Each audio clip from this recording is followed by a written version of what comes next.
morning. My name is Alexander Bovtovich. Good morning, my name is Irene. For the defendants. Okay, all right, so we have some motions on calendar, and we have what's left on that I think Judge Filani didn't deal with, because he did continue the trial based on some other matters. What we've got left is our vexatious litigant motion. That's the only motion, is that correct? Yes. In fact, the order related to the motion to strike, I wasn't clear because the way the minutes popped up, it appeared that that motion might be reheard today. But, okay. Yeah. So, Your Honor, this is the situation that we filed a motion to deem the defendants vexatious litigants. The court, this court, the Discovery Commission, or even Judge Weiss has attempted to guide the defendants to some sense of compliance with the rules of civil procedure, with the deadlines and their requirements. And unfortunately, the tactic has been of the defendants to attack viciously every institution, that is, this court on 2 separate occasions. Judge Denton has been subject to motion for disqualification. Judge Weiss has been subject to a motion for disqualification. In what? In this case, or? In a separate case, Your Honor. Okay. It's, so I understand what you're saying, and that the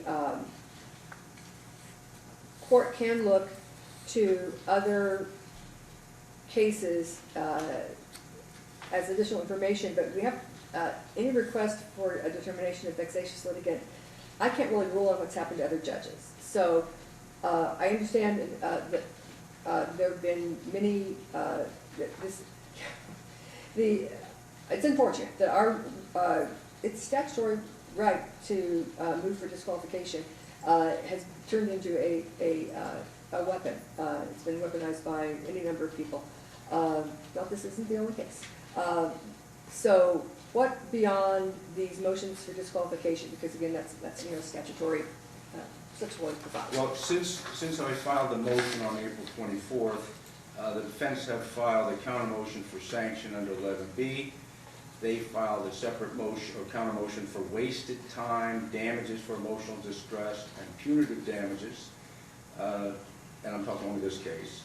They have opposed our motion to strike, requesting a court-ordered examination of myself, that is a mental examination of plaintiff's counsel. They have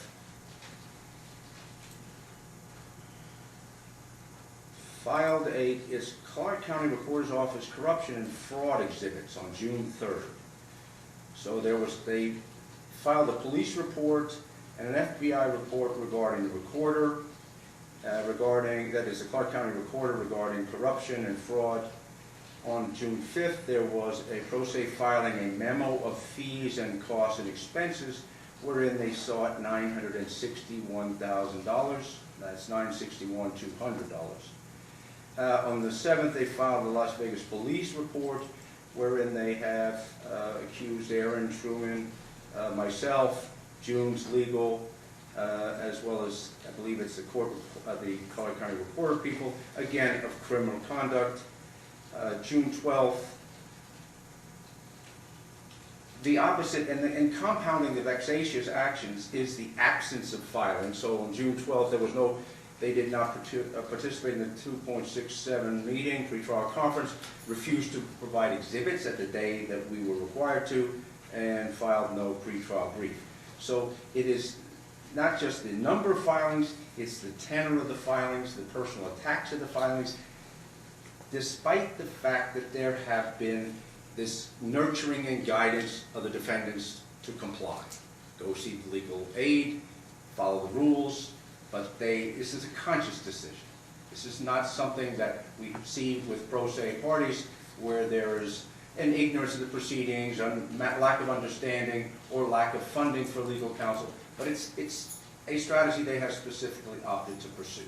And my mental examination, FBI reports, police reports, for anyone who touches these matters is certainly I don't know how it would be described, but other than vexatious. Yeah.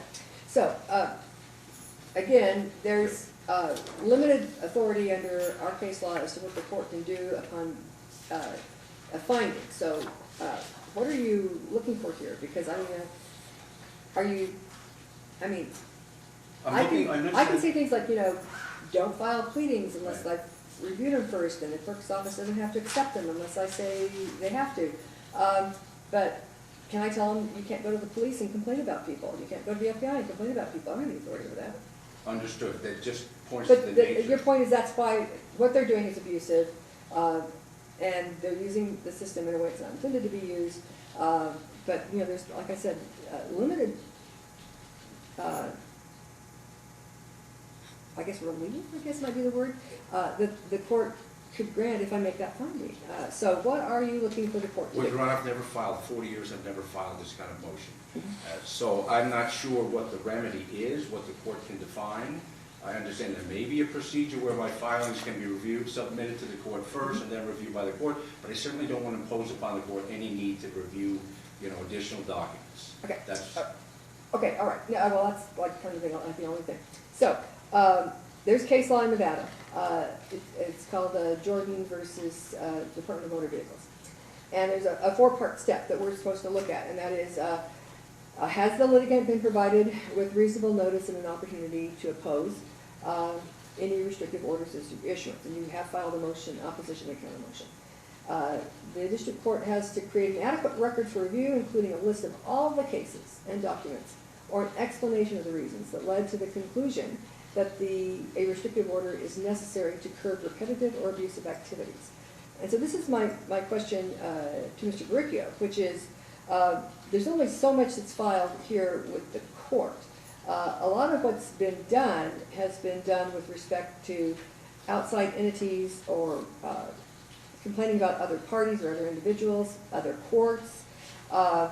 So while Nevada law does give the court authority to do just exactly what I was talking to Mr. Varricchio about, and say, well, you know, if you're going to file something, you have to first get permission to file it. We're not just going to take filings from you because this is proving to be not really for the purpose intended, for discovery, for litigation, for proceeding to trial, that instead the process is being used, it's called vexatious, to vex or harass or abuse the process. So if that finding's made, then there's limited relief I can give. And pretty much what it is the clerk's office isn't supposed to take any more filings unless and until I or the chief judge say, yeah, go ahead and file that in this particular case. So that's my problem, is that a lot of what Mr. Varricchio has talked about is that these filings are frivolous, no offense, but they are, and appear to be for no other reason than to harass or, as I said, vex the other party. And the only thing I can do is a very narrowly drawn response, typically, which is clerk's office, don't take any more pleadings in this particular case, because I don't have jurisdiction over the FBI. I can't tell the FBI they have to listen to you or don't have to listen to you. Do I think they should? No. But can I tell them they don't have to? No. I don't have any jurisdiction over them. So it's a very narrow request that I can grant, should I grant Mr. Varricchio's motion. Like I said, that's the four-part test. If it seems that everything that's done through a normal court process results in a complaint by you to an agency alleging that this was done criminally, when it's just a civil process, you saw these other folks that were in here earlier. It's a process. We all follow the same process. The same rules apply to every single person who comes in here, whether they're an attorney or not. We follow the same process. Like the other guy, he's not an attorney representing himself. He's following the process. And he understands it. And he understands he has to follow the process. But if everybody who says, okay, the process hasn't been followed, and you're upset about that, you go to the FBI over it. what's the purpose of that? Other than to harass and vex everybody involved. So, there you go, your opportunity to respond to those. It's a really narrow issue, should I choose to grant his motion. I'm sorry, one other issue. There's a YouTube channel that's been created, Montova Fraud Claim, so that every proceeding, perhaps including this proceeding, will be uploaded, a video, 16.1 conference. But It's a basically, public proceeding. it's a continuing diatribe regarding these matters. Okay, thank you for adding that. Again, not something I really have much control Just to over. quickly mention, the Yeah. YouTube and the FBI reports, exactly, I have those rights to make the reports. I can say whatever I feel I want to say. He can do the same things. If he would have done those things, I have no right to complain about them. Same with the YouTube channel. Everything that we're doing, this is a public process. That's my right as well. To quickly state what Mr. Varricchio is doing, and this happened during the last hearing, this is besides the signature issue. This issue is in regards to initial fee disclosure that was filed when the complaint was filed, which states Mr. Varricchio filed it. It has me and my mother's name on it. New complaint check. And during the last hearing, Mr. Varricchio said he paid $300 for us, even though he's the plaintiff. So basically, he never paid the fee for the plaintiff. That basically is the summary of the fraud that's happening. There's no fee filed paid for the plaintiff. For some reason, the plaintiff's attorney paid $300 for us, which does not make sense to me why he's doing that. Okay, I think you may have misunderstood something because, the records that I look at here indicate that the filing fee paid on behalf of Mr., and I apologize if I mispronounce his name, Tiscaredzi, again, I apologize, $215.35. That's the filing fee that was paid in this case. It was filed on behalf of Mr. Tiscaredzi. There's nothing filed on behalf of you. No, I'm talking about the first filing in March of 23. Initial fee disclosure. When you file a complaint, you pay the court the fee to file the complaint. That's the one I'm talking about. The $215. No, it's $300. No, it's, the record that is recorded, the official records of the court, if you check them, and they are public records, as you indicate, it's $215 paid on behalf of the plaintiff to file the complaint. No. Yeah. A new complaint costs $270. It does not cost $215. Okay, go I'm sorry, that is in the rules and the regulations of this court. Okay. So basically, he paid. Why is my and my mother's name on that initial fee disclosure? We're not his clients. Where's the $270 that's supposed to be paid for the plaintiff? It's not there. For some reason, he paid $300, and during the last court hearing, he said it's because there's two of us, as if we filed a new case. We did not do that.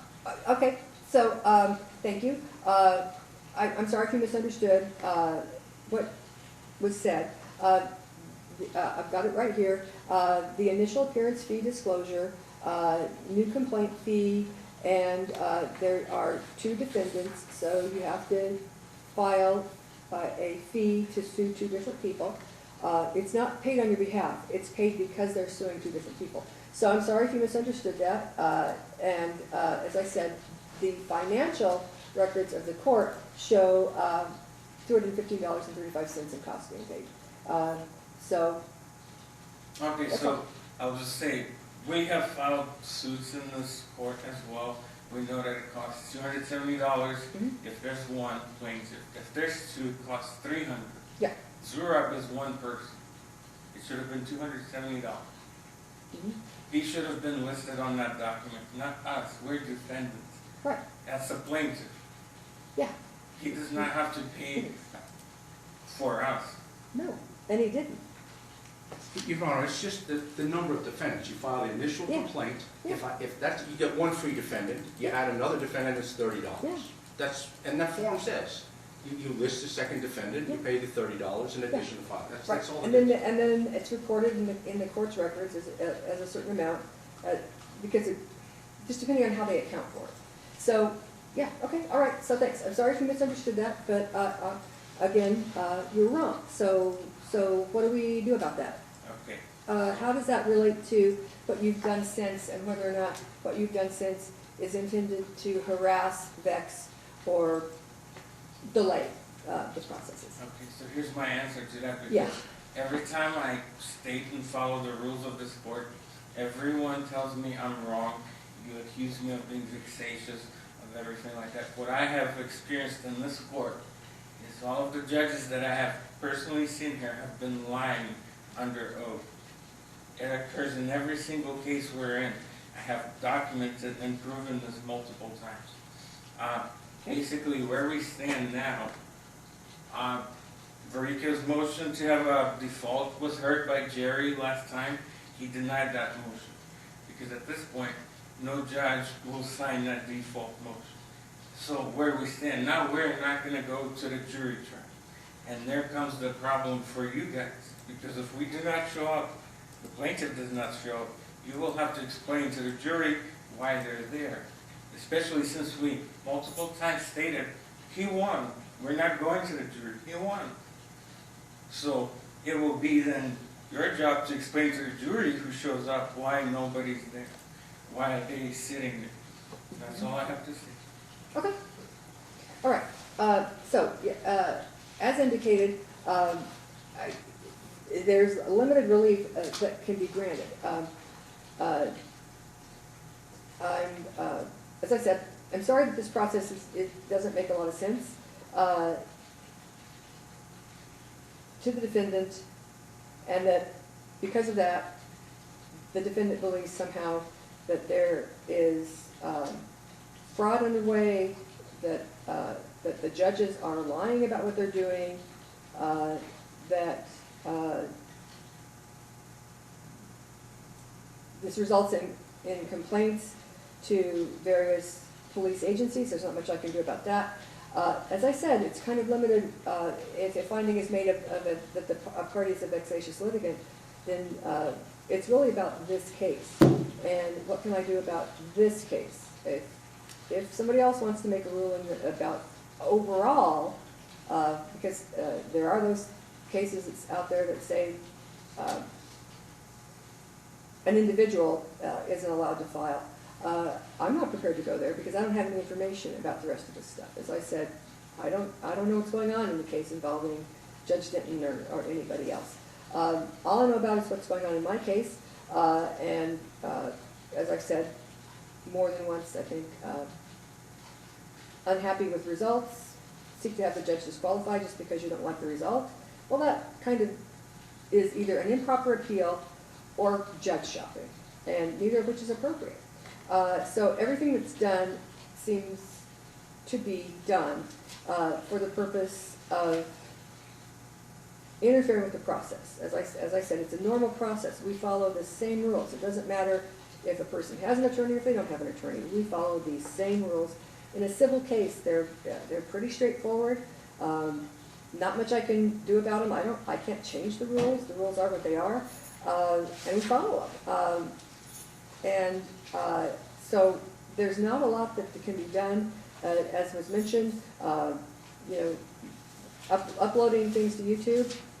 I'm on YouTube a lot. I don't, you're right. Hearings are public. So what?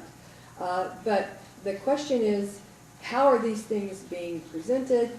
Are they being used in the litigation to either interfere with the court process, the normal court process? It's boring and plodding, step by step by step. It may seem like it doesn't make any sense, but it's a process, and it's a process that works if you follow it step by step. As I said, those previous people, they asked to reopen because something came up that I was going to let in. It's a process. You follow it. And so the only issue is, are we interfering with the normal process? And it does seem like what's being done outside of our court is being done for the purpose of objecting to this normal process and trying to harass the people who are involved in the process for what they've done. And so, as I've said, it's limited what I can do, as you point out. You have the right to have a YouTube channel. I'm not saying you don't. You have the right to go to the FBI. What they do with it is the FBI's problem. So I can't really do anything about that. Does it appear that it's intended to harass everybody else? Well, yes, it does. But I can't stop it. All I can say is that with respect to our litigation, to the extent that this litigation is proceeding, as I said, in kind of a boring, plodding, step-by-step way, ultimately towards a trial, as you point out, if there's nobody here, there's nobody here. Okay, if you choose not to appear, if you choose not to present evidence, that's your right. But I don't have any problem explaining that to a jury. I've done it before when somebody failed to appear for a trial. I'm not worried about it. It's not my problem. As I said, it's just a boring step-by-step plotting process. Been doing it for years. Mr. Varricchio mentioned 40 years. I've been doing this for 40 years. It's, you know, it's not new. This is the process that we've been following for years and years and years in our litigation. It's nothing personal. It's the same rules for everybody. There's nothing personal about this. This is just a process that the court has to follow.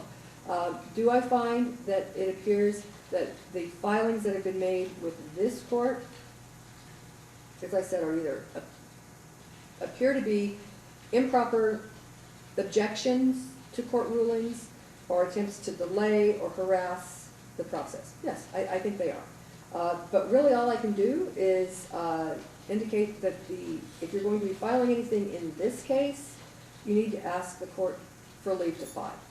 And otherwise the clerk's office has the right to reject anything you submit, because I do believe at this point that it's become vexatious.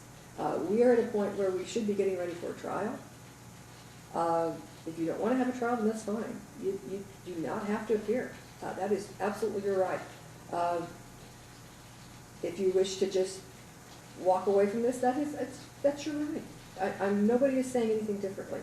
But it is a process. And it's, as I said, it's not personal to you. It's the same process we file in every single case. If you saw the case before you, it's the same process. It's not personal. It's just a step-by-step, tedious process that we have to follow because those are our rules, and everybody follows them in every case. So I'll grant the motion for finding a vexatious litigant. We need, as I said, the detailed explanation of what's been filed, both in this case and outside the case. It does appear to be frivolous. It does appear to be intended to harass and vex the other side and or the court personnel involved in it. So if there's going to be any filings in this case,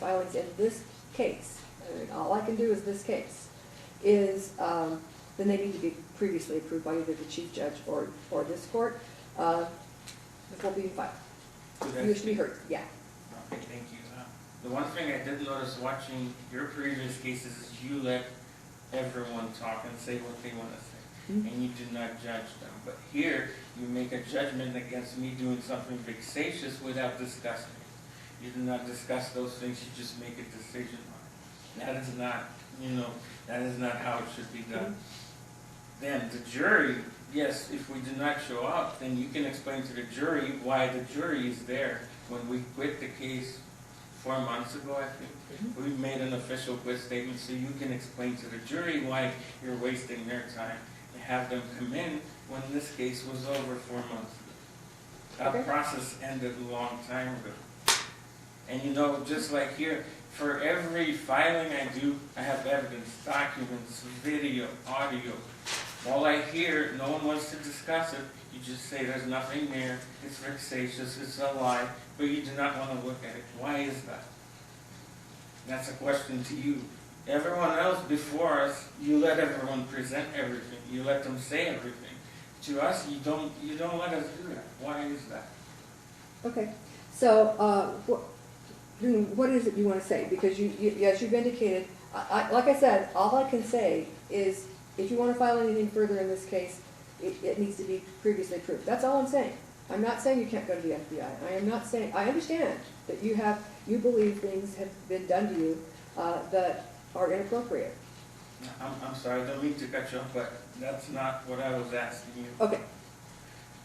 That's not what I was asking you. But I was asking you why all the evidence of corruption against him, all the evidence of corruption against you, why do you not look at it, talk it over, and discuss it in court? Because that way, if we're such liars and we're making this up, you can make a fool out of us in court. But nobody wants to look at that. Why is that? Okay. That's two completely different things that you've asked there. I do not believe I have called you a liar.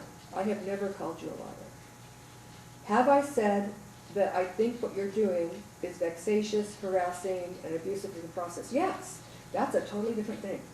That is a totally different thing. As I've said, it's a process, it's boring, it's tedious, it's step by step. And that's all I'm saying, is that instead of following that process, you make complaints to the chief judge, disqualify this judge, to the FBI, the discovery commissioner is correct, to the police department. That's not the normal process. I mean, I'm perfectly willing to follow the normal process. That's what I've done previously. If we're going to follow the process, let's follow the process. I didn't tell those other people they were vexatious because they're following the process. You do not That's all follow I'm the saying. process with us. That's all I'm saying is we've got to follow And the I'm same sorry, process. you do not deserve to be a judge. Thank you. Okay, thanks very much. Well, I appreciate you coming in. Your Honor, what they've indicated today, they said they quit the case 4 months ago, they're not going to appeal. Yeah. So we are set for So calendar make a call. default, but your default was denied. Why is that?